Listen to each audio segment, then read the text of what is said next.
Là, vous êtes dans le chai de vinification. Donc c'est tout. Donc comme je vous disais tout à l'heure, c'est tout neuf parce que bon, ça, on est installé ici depuis les vendanges 2016, donc ça, ouais, ça a 8 ans en avant.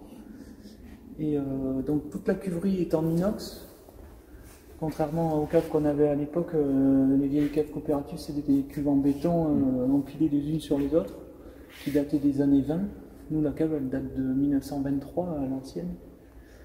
Donc là, tout est neuf, toutes les cuves sont thermorégulées par un groupe de froid qui est géré par des ordinateurs, tout ça. Voilà, donc ça nous a permis de monter en gamme aussi hein, dans la fabrication des vins et d'avoir des vins beaucoup plus qualitatifs que ce qu'on avait avant. Donc là c'est la salle de vinification. Donc après, on ira dans la salle de réception de vendange, là-bas où il y a les pressoirs. Ça arrive en jus de raisin et on fait faire la fermentation alcoolique. Et ça se transforme en vin. Du coup, ça dure à peu près 3 semaines, au mois de septembre. Et ensuite, on fait les assemblages pour nos clients et la conservation. Voilà, ça se passe. Combien est-ce qu'il y a de coopérateurs affiliés ici? Alors, on n'est pas nombreux. On a à peu près 200 hectares de vignes en tout, 240. Et on est une cinquantaine. Voilà. On va traverser, je vais vous faire voir la salle de réception de vendange. Ah, chaque cuve, bon, c'est marqué dessus. Hein. Et là, pour l'installation, ça c'est... Pour l'installation? Ouais, des cuves, du coup. Ah ben, elles ont été livrées par camion, il me paraît. D'accord. Elles sont arrivées sur des semi-remorques. Ouais. Et après, ils les ont rentrées avec une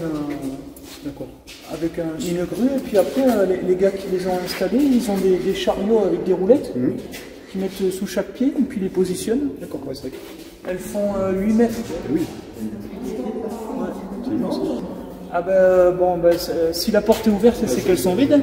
Mais si là vous voyez la jauge, celle-là par exemple, elle est pleine, elle est à moitié pleine. Donc là, on a pas mal de vin qui est parti déjà de la récolte, on en a plus beaucoup dans la cave. 500 hectos, ça fait 500 000 litres.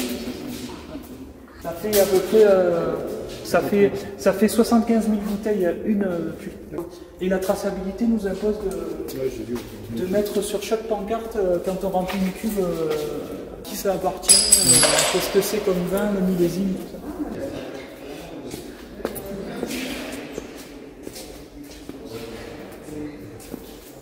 Donc ici on est dans la salle où il y a ces gros cylindres, là c'est les pressoirs, on s'en sert que pour les vendanges bien entendu. Le raisin arrive par là-haut, là. Les apporteurs ils vident leur raisin dans les quais de réception, il y a les rideaux métalliques. Et ensuite il y a un opérateur qui s'occupe de faire marcher tout le système, un système de pompe qui amène le raisin donc, pour les rosés et blancs. Pour les rosés et blancs, les raisins ils vont dans les pressoirs, donc on presse les raisins et après les jus vont là-bas dans les cuves pour la fermentation. Donc c'est la différence avec la vinif en rouge. Le rouge, on met le raisin dans la cuve. Elles sont là les cuves de rouge. Donc rosé et blanc, pressurage. On s'occupe que du jus. Et le rouge, on met tout le raisin dans la cuve pour la macération et la fermentation. Ça tourne à 2000-2500 bouteilles par heure. Oh, quand même. Voilà. Donc là, en fait, les mises en bouteille, on les fait pour une année, pour un millésime. Par exemple, sur une cuvée, quand on arrive au bout, le caviste les prépare tout ça. Donc on met la quantité pour l'année, pour avoir le même lot. Combien de vins rouges par exemple? Alors on a un IGP rouge, 2 cuvées en Côte de Provence. Une vinification traditionnelle et une élevée en fût de chêne. Je vais vous montrer les barriques, elles sont là, j'ai oublié. Donc on fait passer 11-12 mois dans des barriques en chêne.